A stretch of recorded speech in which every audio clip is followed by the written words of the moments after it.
Welcome to the monthly San Gorgonio Chapter Trail Talk series. I'm John St. Clair, and I will be your Zoom host tonight.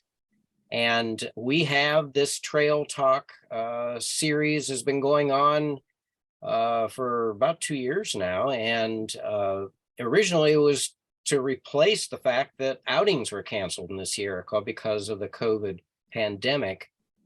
We are now doing outings again, but it turns out that getting together for these Zoom sessions with various people talking about hikes in different places does fulfill a need. So we're continuing to do the Zoom Trail Talk series.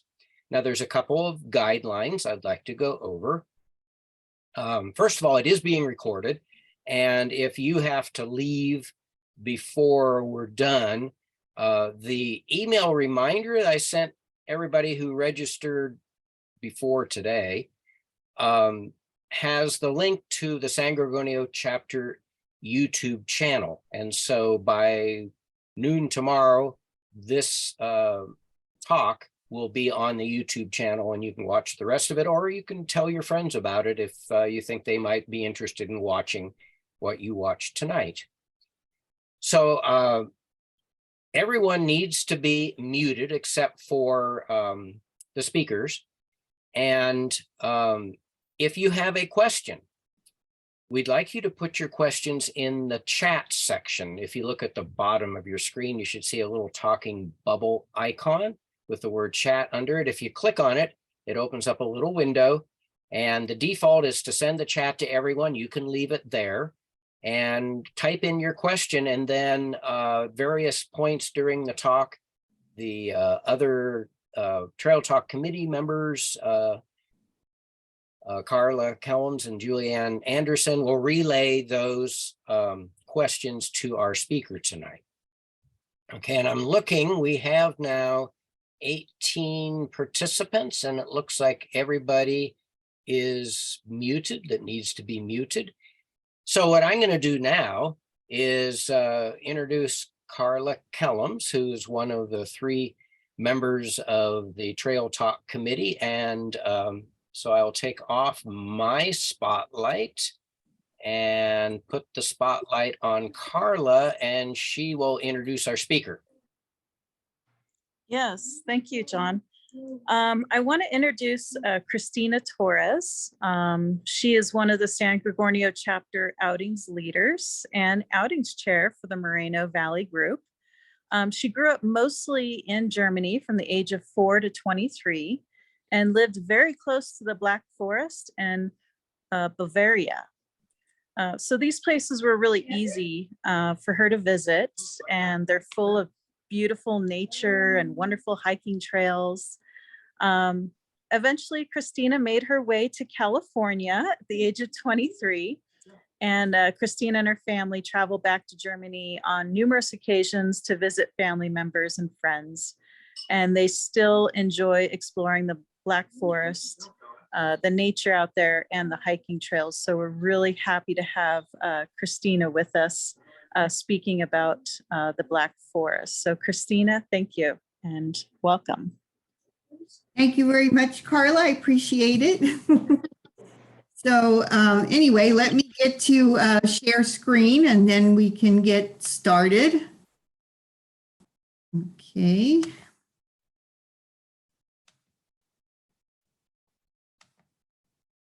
All right.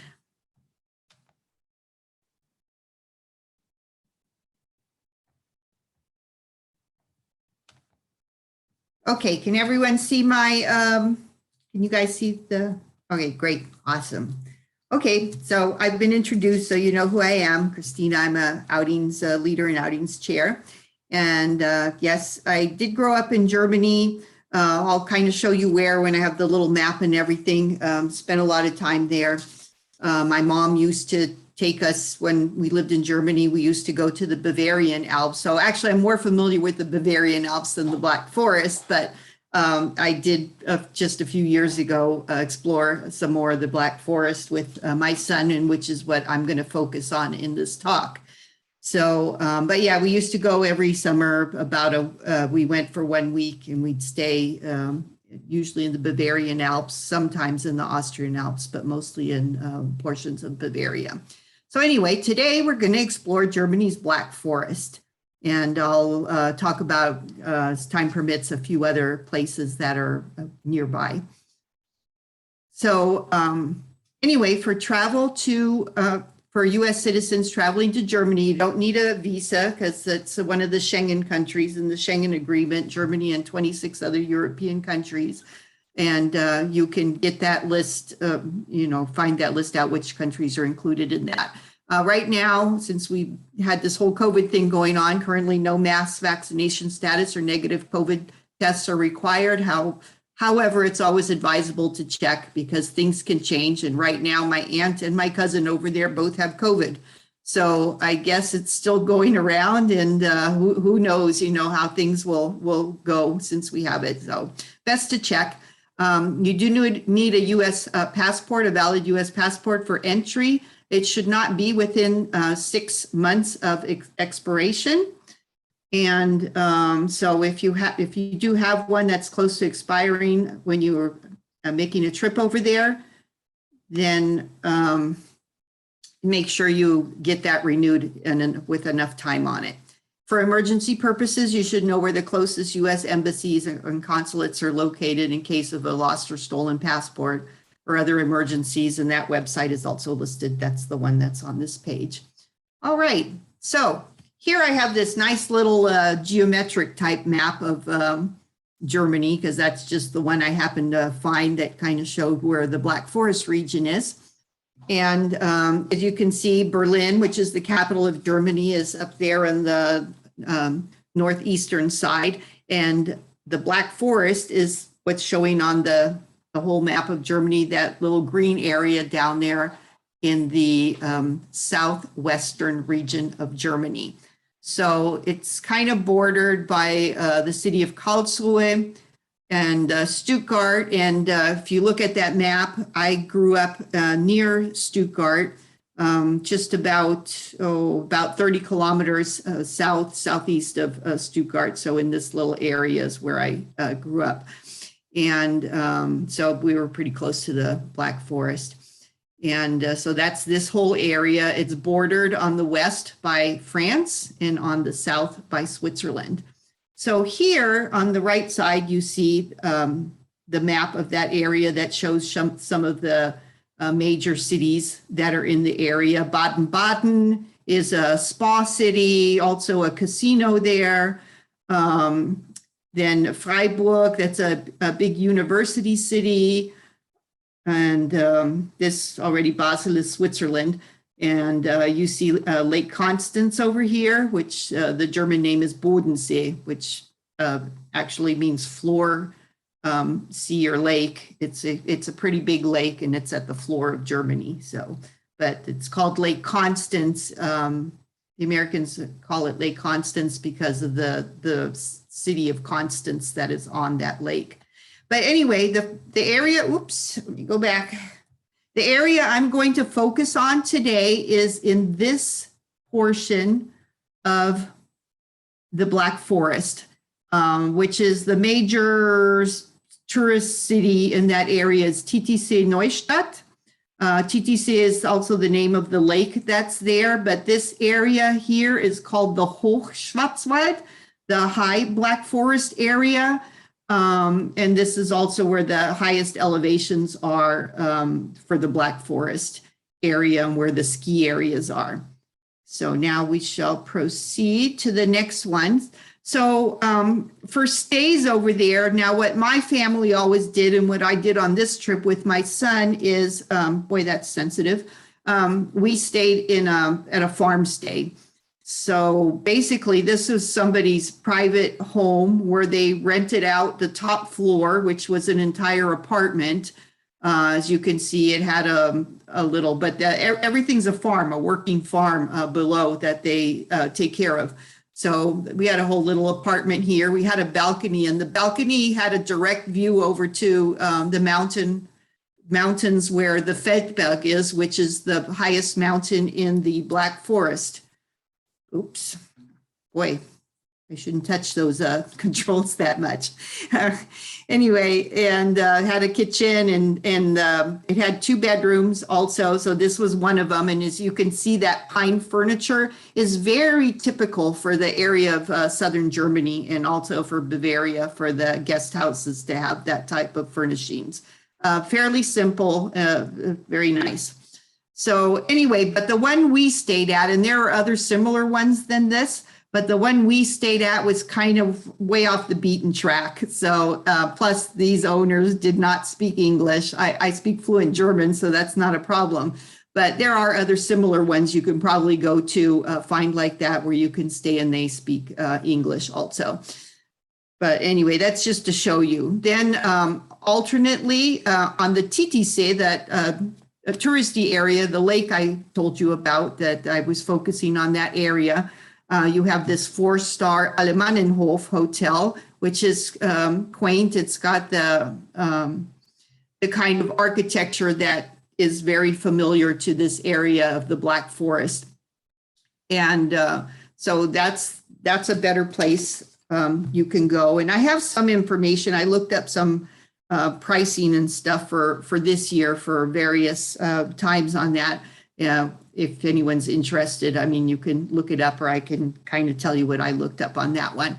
Then on the right-hand side, this one was kind of half off the beaten track. It was kind of between the TTC Neustadt and the little farm town that we stayed in. But it was on a main road and you can get bus connections there. They had a big parking area. They have hiking trails almost everywhere. There were some that started right behind this place, but they also had everything. They had single rooms, double rooms, apartments. And this place also had a restaurant and a bakery. So we went there to eat dinner and have some beer. It was great. We had a lot of fun. There was a whole tour bus full of people when we went there. So that's just a couple of ideas of what's available there. So anyway, but let's talk about the Feldberg, which I mentioned before. We could see it looking out our balcony from that farmhouse we stayed at, and we did a loop trail at the Feldberg.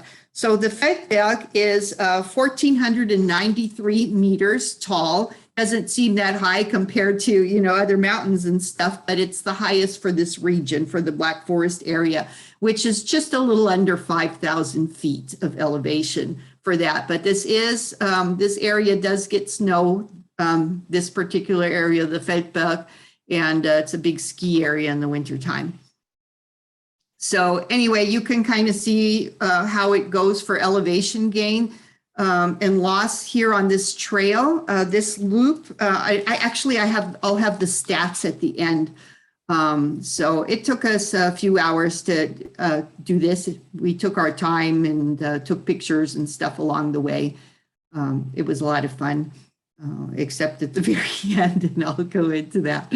But anyway, so you can see as we went along, we started here. You can drive up to the Feldberg. There's a big park house there, which, you know, for a fee, you can park there for the day and you can do short hikes, the bigger hikes. This loop hike around the Feldberg was one of the bigger ones, or you can do long distance hiking and backpacking, but as far as just going up there for the day and doing smaller or shorter ones.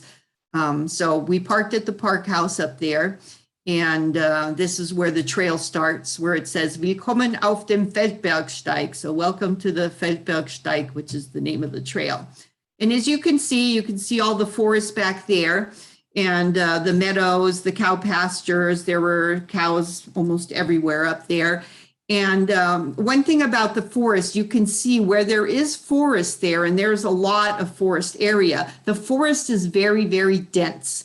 And that's why it's called the Black Forest, because it's so dense in so many places down there that it doesn't let in a lot of light. And therefore it's called the Black Forest, because it seems to be pretty dark in the trees, although there are all kinds of nice paths and stuff to go there. You can take through everywhere there. So that was the beginning. And then here, as we followed the trails and stuff, you get close to the top here. So at this point, you can see there's a cable car there. Well, from near where you park your car at the park house, you can take the cable car up there, so you can skip the whole hiking if you want to. And so when you're at this spot, you're only about a mile and a quarter or something like that to the highest point of the Feldberg. You can go up that tower also for a fee. It's not that much, but we didn't go up it. You don't really need to go up there, because once you're up there on the top of the mountain, you can look down. You have a good view everywhere. You don't really need to go up there, but you can if you like to do those kind of things. And here, so we were at the top of the Feldberg, and there are little benches everywhere up there. You can sit down and just relax once you're up there and look at the views. And so we packed ourselves some peanut butter and jelly sandwiches, which I did back at my mom's place there in Germany when we left and we went there. And we sat up there and we ate them, and we were looking down at Peitnau, which Peitnau is that little farm town that we stayed in off the beaten path. And so transportation, if you're taking public transportation, definitely not the place to go if you're relying on public transportation. But we were kind of, and public transportation there only goes, goes as far as the church there where you see in the middle. And we were at the very last farmhouse way far on the upper left side. So then, but I had a car. So I'm just saying, if you're relying on public transportation, it's not that great. Okay, and then, so then as we continued on the trail, you will find some more of that traditional architecture for the area of the Black Forest there, and the inns you find along the way. So this is all part of the trails we were on. And you can stay in those inns if they have a room available or book it in advance, but you can also get your beer and brats there, or schnitzel and coffee cake or whatever at those places, Coca-Cola, whatever you feel like. At those places. Mind you, Germany, they don't put a lot of ice in drinks. You have to, you barely get a couple cubes of ice in a drink. On a hot day, you really have to ask for it. I don't know. They don't like ice drinks there that much. They're cold, but they're not iced. Anyway, and then you can see on the right-hand side, we went through this very green area. There were some areas you'll see that had ferns and all kinds of stuff. So here's a very green area. And here the path is very narrow. And as you can see on the upper left-hand side, there are areas where the path is wider, like 2-3 people wide. You can walk comfortably, and then other ones where it's more difficult. On the upper right-hand side, you can see here you're going on a little boardwalk type thing that's protecting this somewhat marshy area here. Also, if you look at the bottom right, you can see some of these boarded walks you go across are kind of rickety. They have boards missing and stuff. So you really have to watch your step. It gets, once you get on this whole loop, the big loop that we went on, some parts of the trail get a little difficult like this. You can see on the left, my son there is going over the path, just goes right past these trees, and you have to walk right all over these roots and make sure you don't trip on them. So anyway, but it's still fun, and they have big ferns there. And there are more inns all along this path as you're going this whole loop trail up there around the Feldberg. You can see a carved fountain there that's outside of one of them. It shows a farmer and his cow there at the fountain, and or trough, whatever. But it's that was actually drinking water. It's good drinking water there. And then on the right-hand side is another one called the Reimarthof, and it was built in 1710. So some of these things have been around for hundreds of years. There was actually one in the little town that we stayed in that said 1500 something on it. So they have several of those also still. So as we continued, then we were getting towards the end of the trail, and on the upper left, so we went in a clockwise direction on this trail.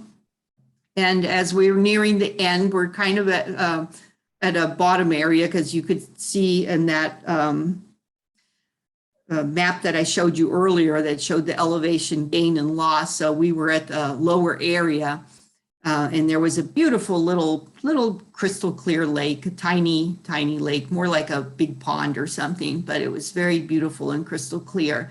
And we knew we had to get back up to where the main area is, where the parking house was and everything at the top. So we ended up, there was a trail going to the left, kind of flat, and then there was the one that went up.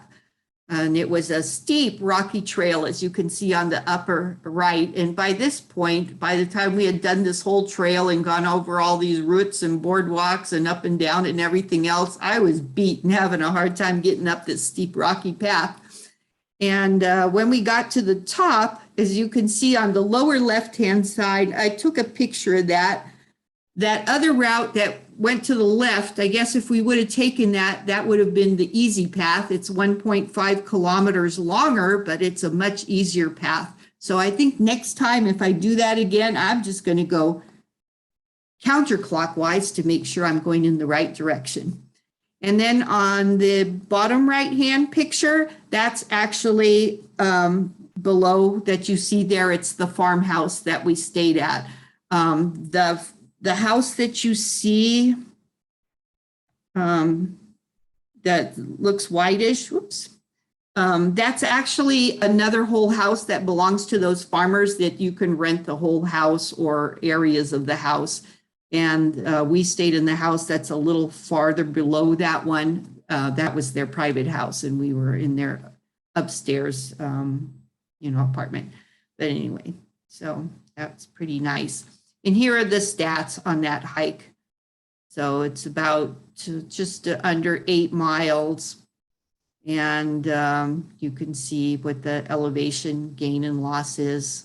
What the highest point is, which is a little under 5,000 feet, as I mentioned, the high point of the Feldberg. And so it's pretty nice. I enjoyed it. And I did get I said the trail description here is from outdooractive.com. I did go to several different websites to get more specific information on these places that we visited. And it does say it's public transport friendly. Yes, you can take a bus up there to where the park house is if you don't have a car.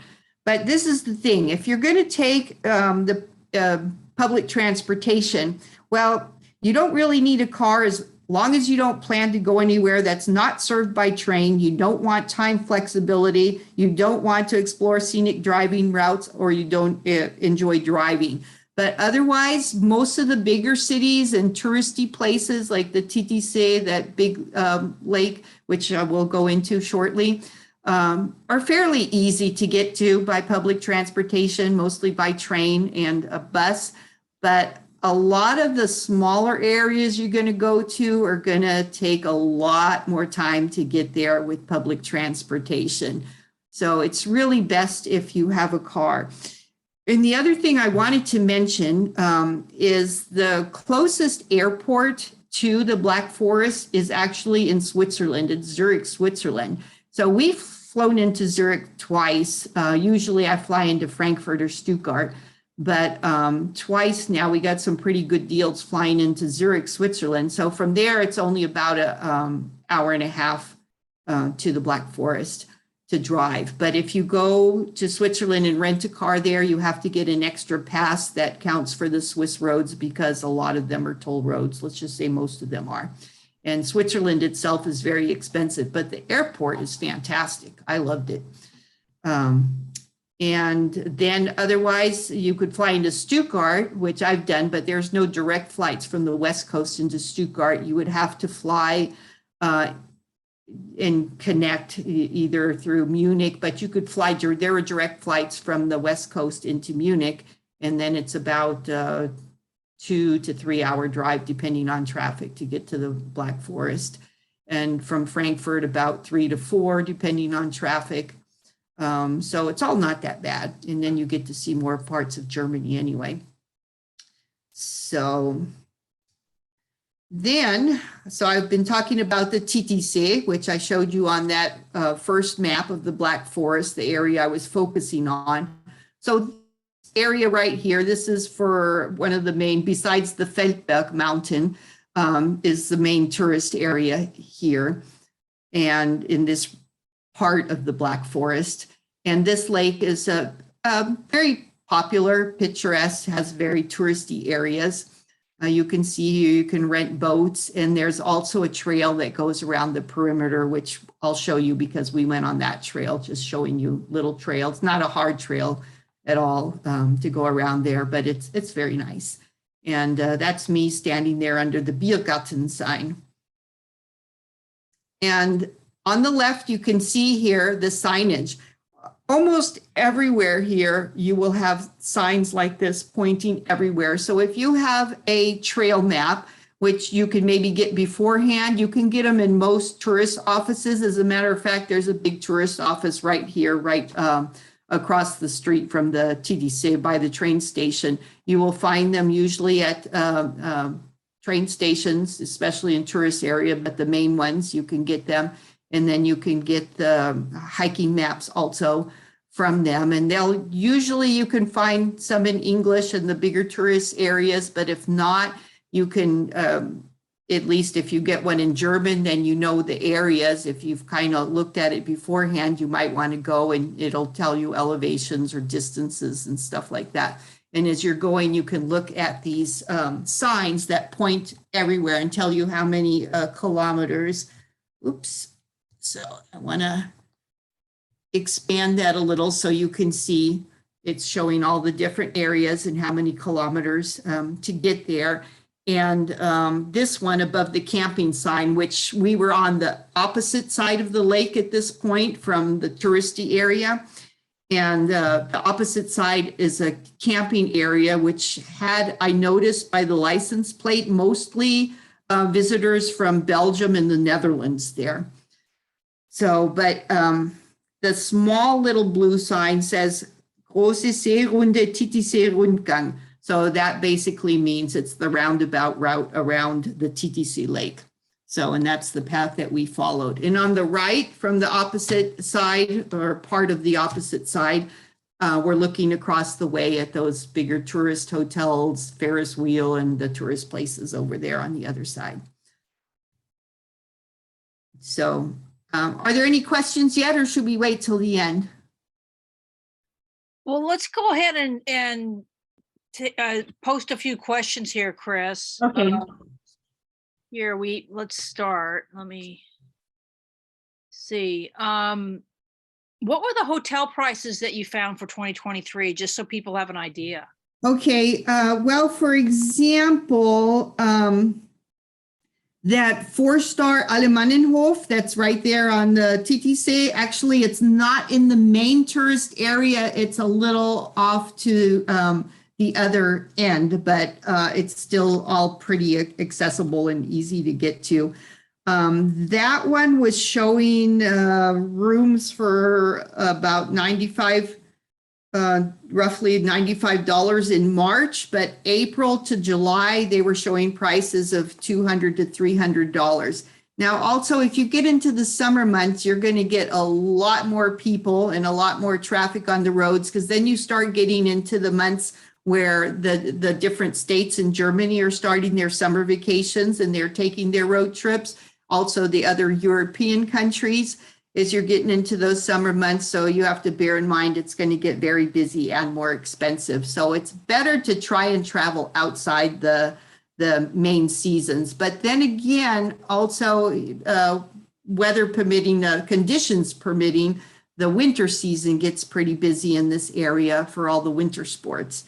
So, so to keep that in mind. Oh, and one thing I have to mention too about hiking, in Germany, their ticks are very prevalent. So if you're going to do any kind of hiking over there, I strongly recommend you go to one of the local drugstore and buy a good tick spray and put that on, especially around your ankles and legs and stuff like that. So yes, my brother ended up getting a tick bite, that my brother who lives over there, and he ended up getting Lyme disease. Yeah. Anything else? Yes. Just following. Sorry, I mentioned that 4-star Alemannenhof. I wanted to mention the prices real quick for the other one that I was talking about that had the restaurant and the bakery there. So for that one, it was showing in April prices of about where the other one, the 4-star, was showing 200 to 300. That one was showing about 110, just to give an idea for a double room to about 150. Okay. So Chris, I know this has been kind of a dry year in Europe, but is summer hiking season pretty much starting in June there, or is it in May? What would you recommend? I would say more in June, but the weather patterns have shifted. I mean, when I grew up in Germany, we never had summers as hot as they are now. I mean, now we're a lot of Central Europe, even more of Europe, has gotten to have much hotter summers and drier summers, which, they're not used to. And most people over there don't have AC. It wasn't really needed before, although you'll find the newer hotels and places like that do. So I don't know. I mean, you have to bear that in mind that, it's slightly different weather patterns these days that were before. But then again, you can also expect storms and rain at any time. You have to be prepared for any situation. So I guess it's really a bummer if you have a vacation for a certain amount of time and then you have stormy, rainy weather the whole time. That happened to me once when I was over there for 3 weeks, and then we hopped a flight and went to Mallorca, Spain. It's cheap to travel over there for the most part. Carla, I think I interrupted you. No, that wasn't me. Okay. What's the hiking culture like in Germany, Chris? Oh, the Germans love hiking. They really love hiking. They are very big into hiking. And I mean, just walking in general, but hiking. The Germans really, they love to get out there in general. And then again, that being said, I have most of my cousins do not hike over there. I only have one set of cousins that actually hikes. The rest of them are just not hikers, sadly. But in general, a lot of Germans really enjoy just walking and hiking in general. If you go, you'll find so many people that are Germans, and they come over here too, and they do hiking here and go all over the world to do hiking and stuff. But it's definitely a big culture over there. So the trails are pretty crowded? The more popular ones, yes, especially during the busier months when most people are vacationing, like the summer months. But one thing you can do also, like in the Black Forest, and a lot of Germany actually for that matter, but I know in the Black Forest, you can go there. If you like winter sports and winter weather, you can hike there in the wintertime. They actually clear, not necessarily clear, sometimes clear, depends on the snow situation, or they go over it with, to tamp down the snow, and paths, or they have clear paths that you can go on, or even, compacted snow paths that you can hike on all year, even in the wintertime. Just tell me, with all the little inns that seem to be along the trail, is this more of a culture where people kind of hike and then they stop and have lunch at an inn or get a beer or whatever? Or is it sort of like us where we go to we have a peak that we're going to and we lunch on top like you did with your son? What's the common practice?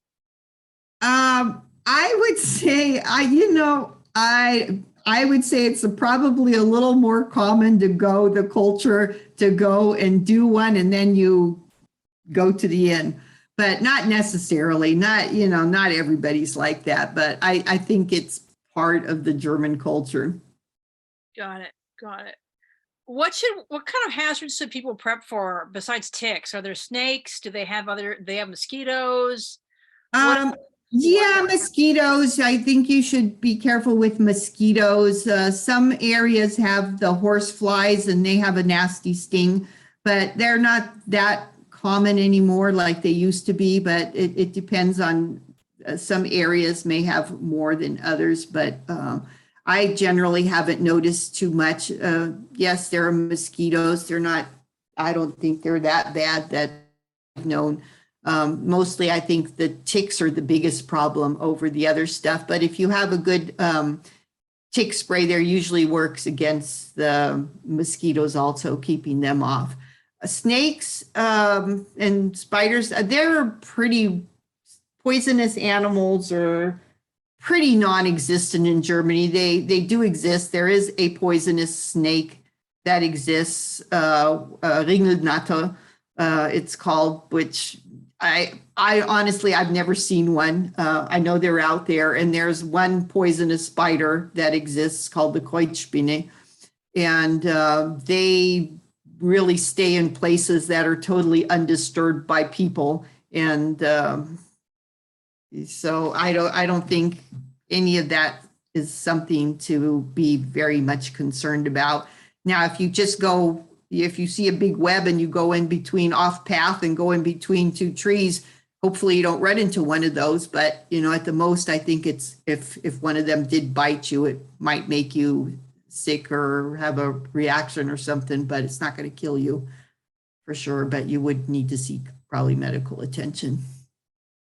Hey, do you know if the Sierra Club organizes trips to Germany, and if we do, what's the price? Do you have any idea? You know what? I don't know that for sure, but I have to say, because I keep, you know, with my hiking cohorts, my hiking friends that I'm hanging out with a lot here with the Sierra Club, I keep telling them that I'm going to organize a hiking trip in Germany where we go one of these, you know, from inn to inn type of thing.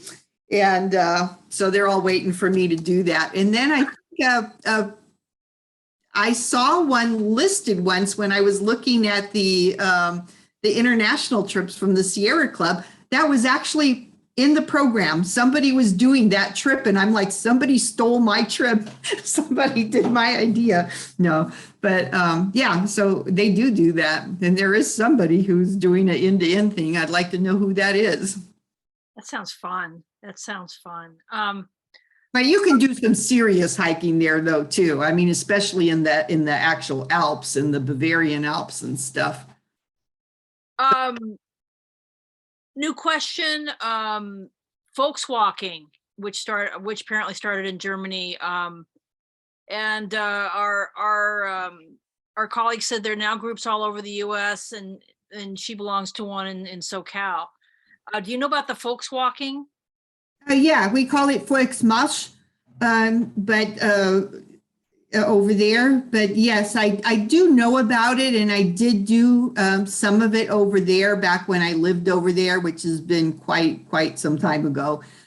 So that was a long time ago, and I do know it exists over here, but I have not joined in with any Volkswalking group over here in the US, so I'm unfamiliar with them, and it's been like a decade since I've lived in Germany to talk about, you know, when I was doing it with them. But I do have some of the pins from the time that I was doing it with them a long time ago. What is it? Is it like the Sierra Club or what? No, it's yeah, but it's more just like a walking group. They do different walks and you can join in. Yeah, it's kind of like a Sierra Club, but they're not, I don't think they're doing anything difficult. You know, they do things for within a certain range or something like that. I don't recall them ever doing anything difficult. It's just like you pick a certain area, do a certain hike. I don't recall any being too difficult that they did. I don't know if that's changed or not, but I would say most anything they do is probably easy to moderate. Okay. Kathy, our colleague, is saying they do city walks and other walks, usually a 5K or a 10K. That's in the chat. Yeah, sounds about right for what I know. 2 more questions, and then we should probably go on. Is this are these all dairy farms in the area? Is that what we're seeing here? Is that the kind of landscape? No, what you're looking at right now, that's no dairy farms there. That's forest and that's lake, and that's, you know, But where the pastures are, where their meadows are in between the forests and stuff, yes, that's a lot of farmland and pasture land. Wood area, okay, okay. And is there a fishing culture there at the lake? Is it like a trout culture, or do people fish? No, there were some people fishing, but I don't think that's a place that people normally go fishing at. I think there's more fishing going on in different areas. This place is just a little too touristy. I think a lot of the fishing is done in streams or rivers for the various fish like trout and catfish and stuff like that in the rivers and streams. But I don't know. I'm not a fisherman, although I have my brother who lives over there, my oldest brother, and a cousin are both fishermen. They love fishing, but and I'm not sure where usually they go fishing, but I would say a lot of it's done. I tell you what, the Bavaria and that whole area down there, they have some wonderful trout that you can get, fresh trout right from the streams and rivers all around there. Just lovely. Very, very good stuff. Nice.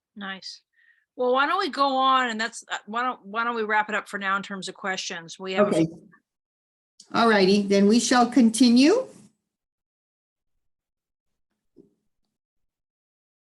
Okay.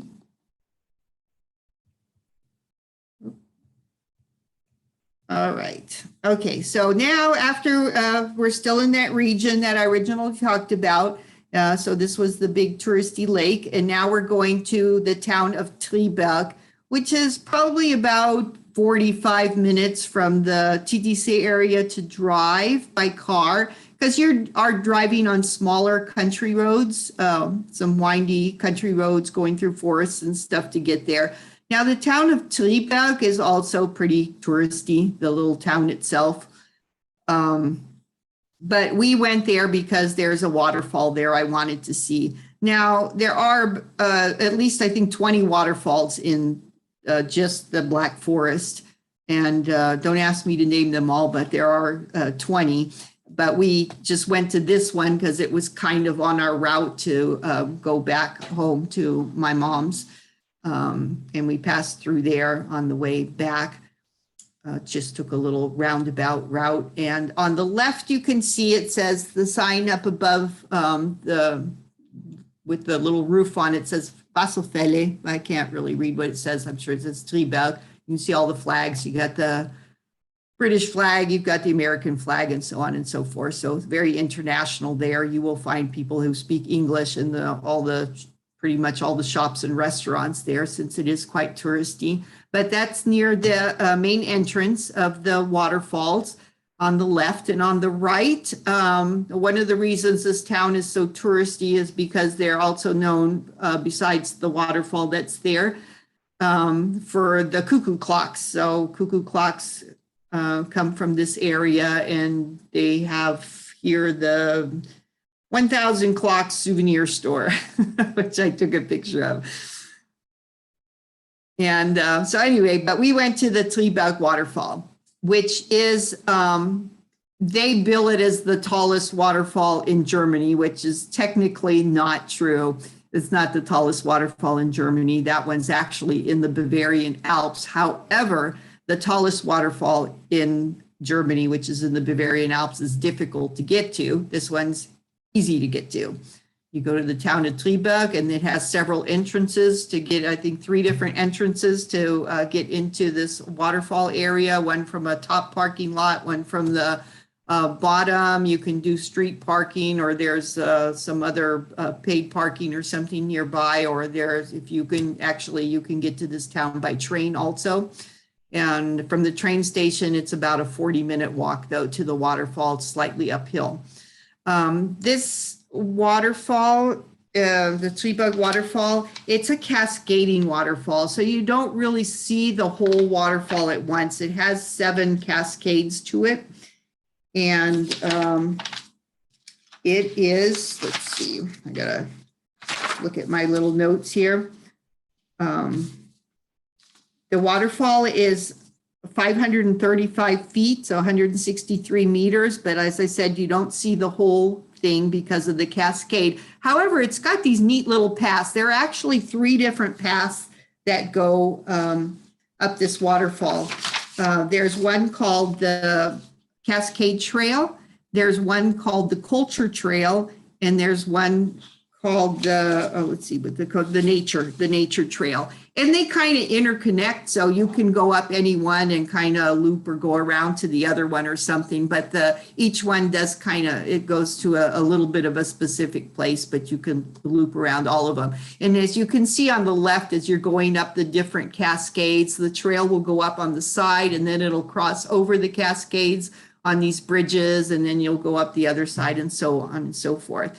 On the right one, we're already further up there, and then there's a sign that says Wallfahrtskirche, and Wallfahrtskirche means pilgrimage church. So this is the part of the Culture Trail, which goes to the pilgrimage church there on the right. Now, we didn't go all the way to the pilgrimage church because we only had so much time to deal with to get all the way back to my mom's afterwards. So we kind of, skipped some of the places. But anyway, you can see the pilgrimage church there a little bit from the distance, since we didn't go all the way there, the little steeple. It's just a small church, but I hear it has a nice interior. And then on the right side, you can see it's kind of near the top of the falls. You're looking down some of the cascades and the bridges and looking down into the valley to the town of Triberg down there. And then also on our way, as we were heading back out, we stopped in Rottweil, and Rottweil is just at the edge of the Black Forest over there. And Rottweil is an old medieval city. Rottweil was on a trade route back in the medieval days, and let's see. And it's it's been known for several things there besides being an old medieval city. Like I said, it was there on the trade routes, but also it's very well known for its Fastnacht or Carnival, which is here, you call it Mardi Gras. It's the season leading up to the Lenten season. And here in Rottweil, they're very famous for their very old carved wooden masks, as you can see on the left side. And on the right side, there's a statue there which shows some of the different types of traditional costumes that they have in Rottweil, which goes back hundreds of years, just hundreds and hundreds of years there.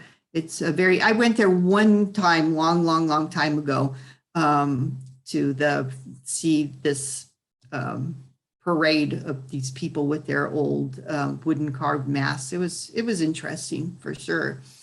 And then the other thing is in Rottweil, they also have some Roman ruins, which you can find, of course, all through Europe, as the Romans went through a lot of Europe and building their garrisons here and there and everywhere.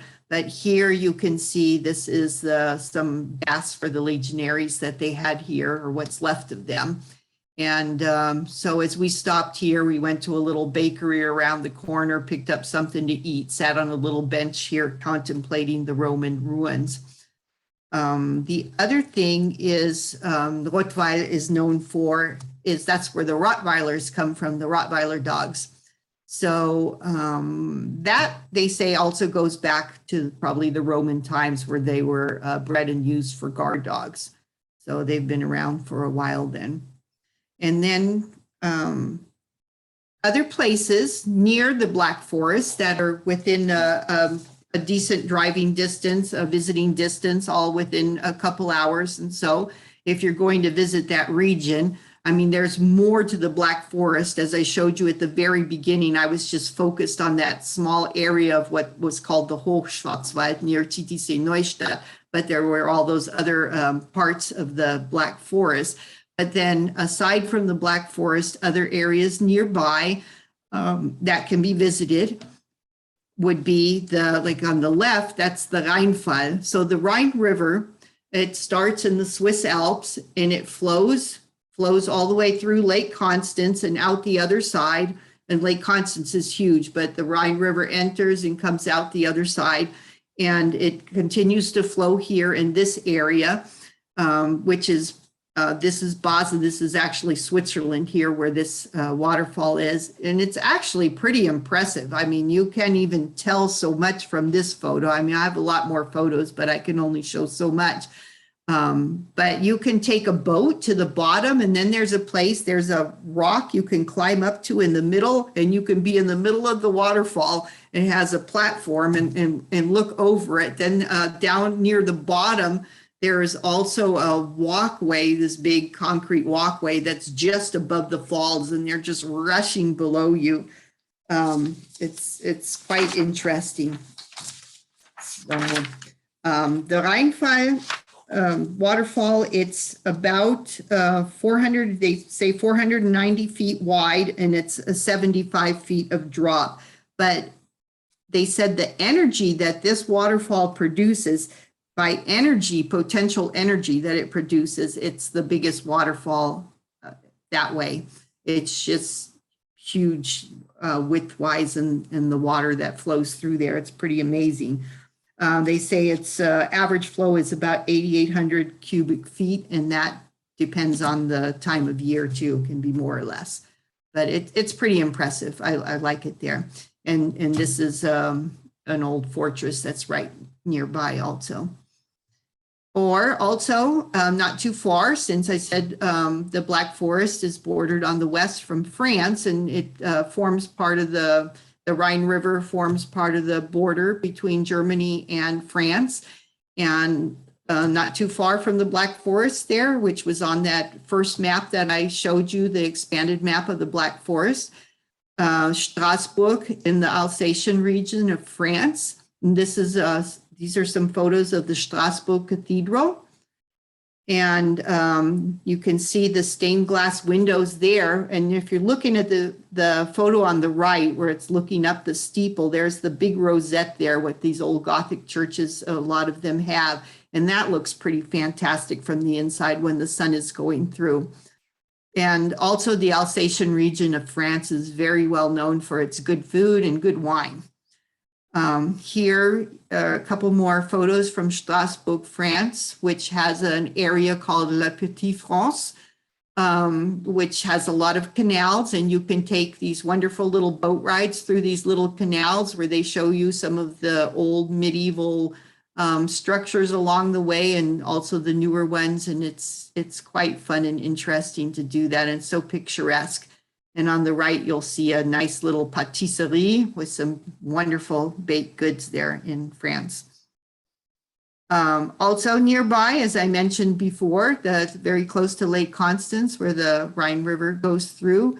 It's a pretty big lake. And looking on the left photo, you can look across the way. That's those mountains. That's actually the Alps back there. You see the beginning of the Alps.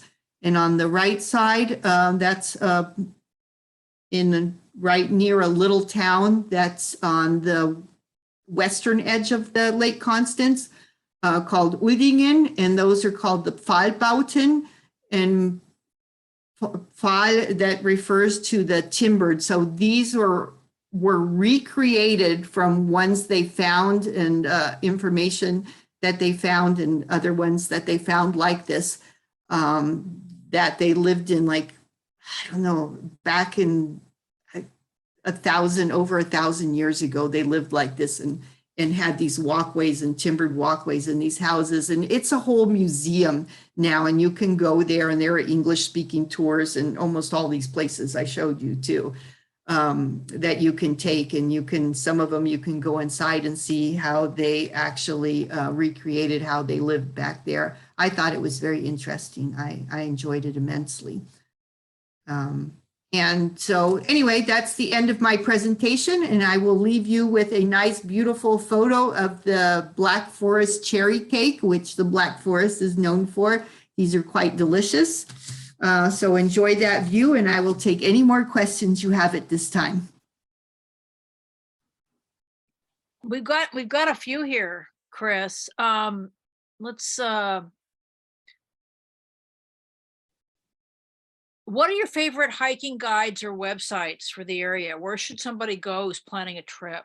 Oh, yeah, that's right. I think I had some of that. What did I do? One of them,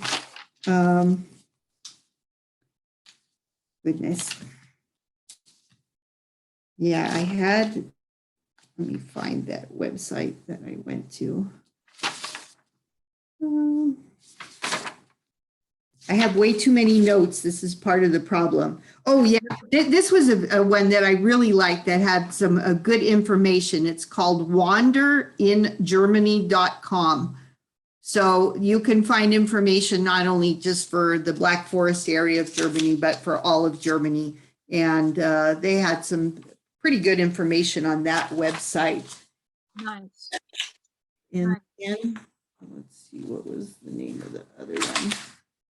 There was another website that had, the Wander in Germany. That one was a really good website, but there was one more, which now I'm trying to find that information, but if I don't find it now, I can probably send it to you, and you can, and maybe John can include it when he sends out the information with the link to the website for the videos.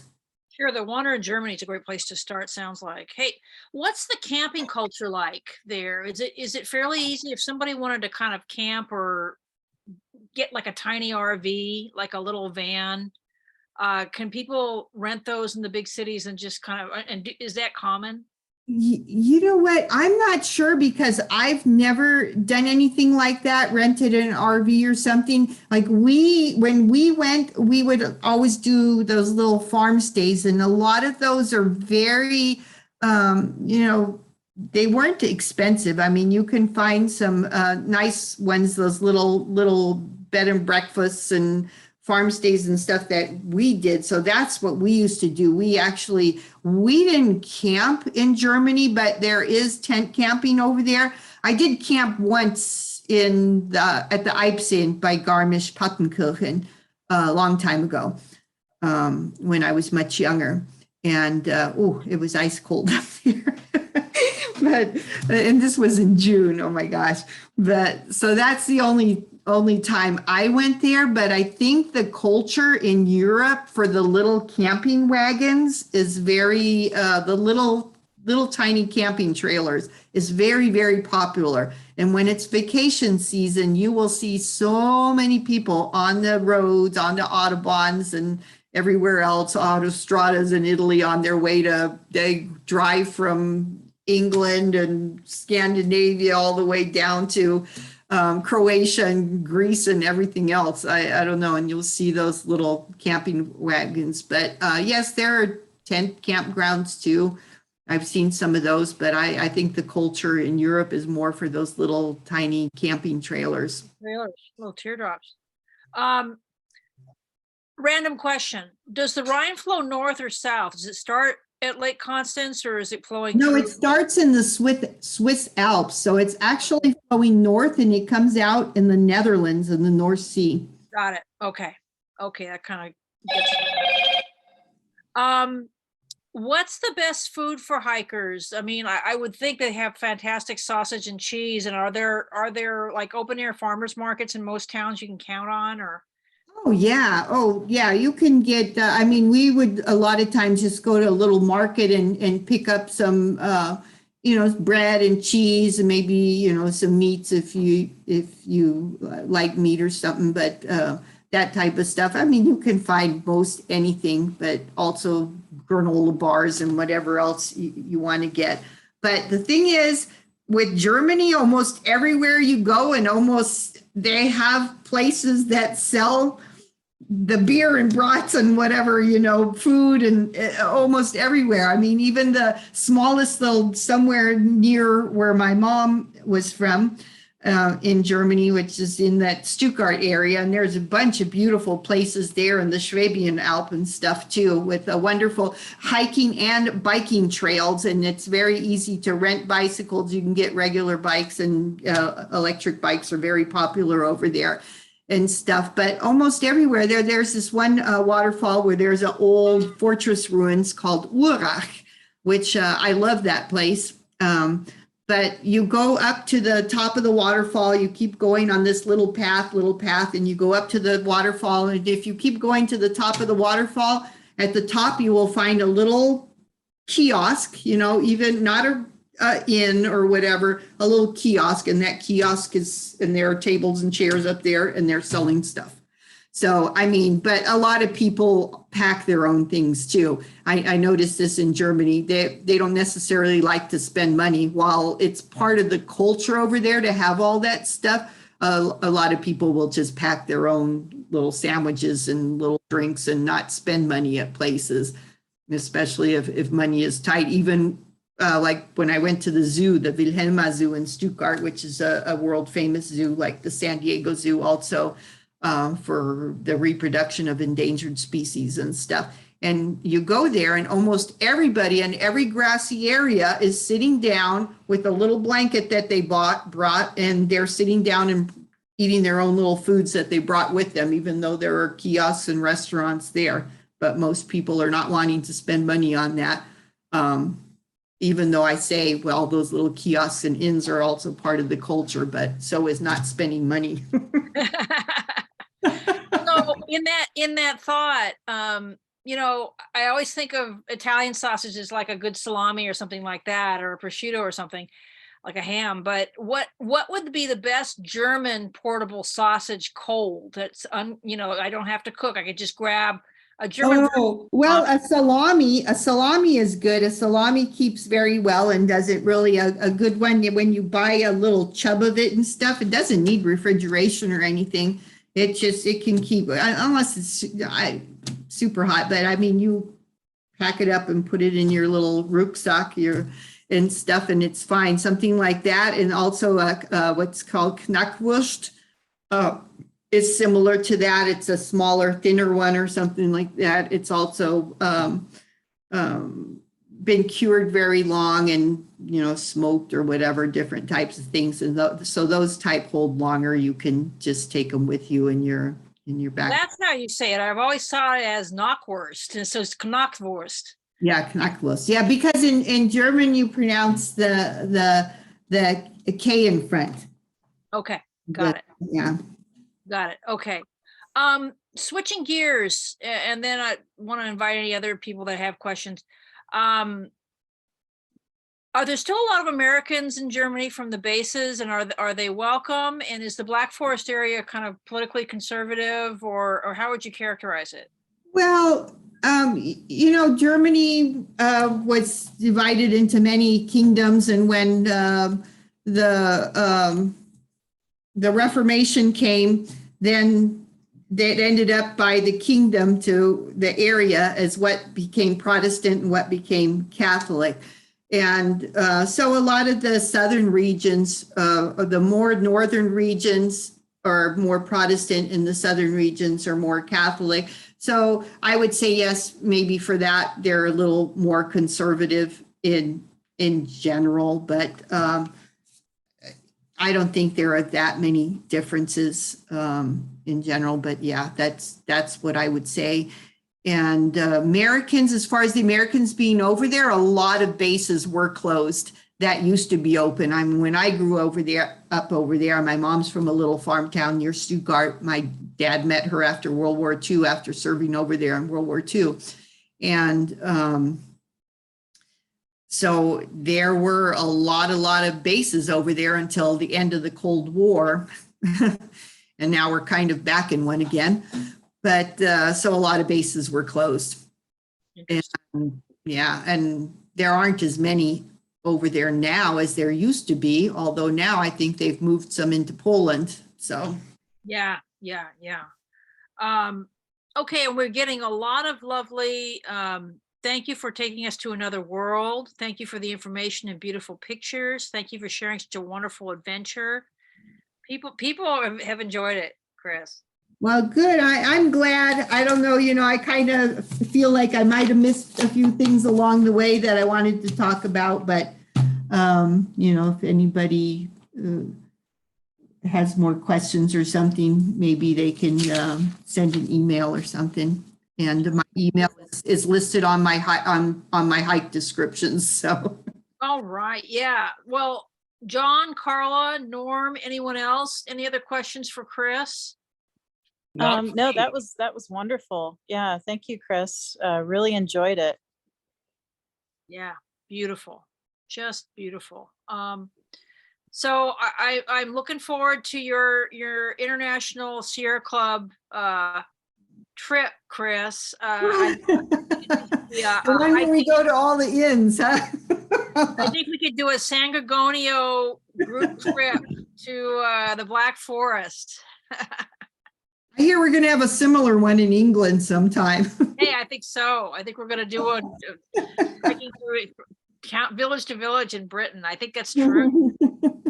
So, All right. Well, thank you. It's been a pleasure. Thank you, everyone who listened in, and hopefully I didn't stumble too much along the way. no, it just was fabulous. It makes me want to go like straight away. So much fun. So, All right. Well, thank you, everyone.